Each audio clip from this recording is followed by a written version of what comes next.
ඇයි මහත්තයා ගමේ පන්සලට එහෙම අගෞරව කරන්නේ? මේ කරුණාවති උපාසක මහත්මිය නේද? කො කරුණාවති උපාසක මහත්මියට ෆෝන් දෙන්නකෝ. අයියෝ මේ විජේනන්දරාමේ. ඔයාගේ නම්බරේ තමයි මේකේ සඳහන් වෙන්නේ. මහත්තයා ඔයාට දානේ බාරගෙන තියෙනවානේ මේ පොටේ මේ සඳහන් වෙලා තියෙන්නේ. ඇයි එහෙම නවනින් ගිටා වැඩ කරන්නේ? හරි කුටීටයි නේද? හාමුදුරුවෝ නම බඩගින්න තියෙන එක. මොකද්ද? මේ ඔයා කොහොමද නැහැ කියන්නේ? මේ සද්ද දාගෙන ඉන්න එපා මහත්තයා. හරිද? මම ඔයාට ඔච්චරලා බොහොම කරුණාවෙන් කතා කරේ. කම්මන්ති බික්කන්ති කායෝ. ඒ කියන්නේ මොකද දන්නවද? තමන් වචනෙන් කරන ක්‍රියා තමා පසුපස එළවයි. නිකන් හාල් කරන වැඩ කරන්න එපා මහත්තයා. හරිද?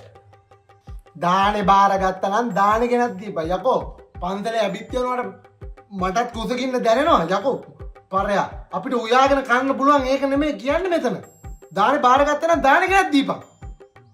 මොකද්ද? අර තොපේ දානේ ඕනේ නැත්නම් මුකුත් ඕනේ නැහැ උඹලගේ. ඕනේ නැහැ දානේ ගේන්න කවදාවත් ඔය පන්සලට. දීපන් මොනේ. මේ හාමුදුරන් තාම මේ ඔක්කොටම වග කියන්න ඕනේ මම. මොකෝ බං දුවන්නේ ගේට් එක?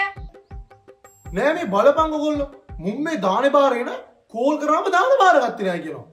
හරියෝ අම්මපා මන්නම් කියන්නේ මුන්ගේ දායකම කපන්න ඕනේ.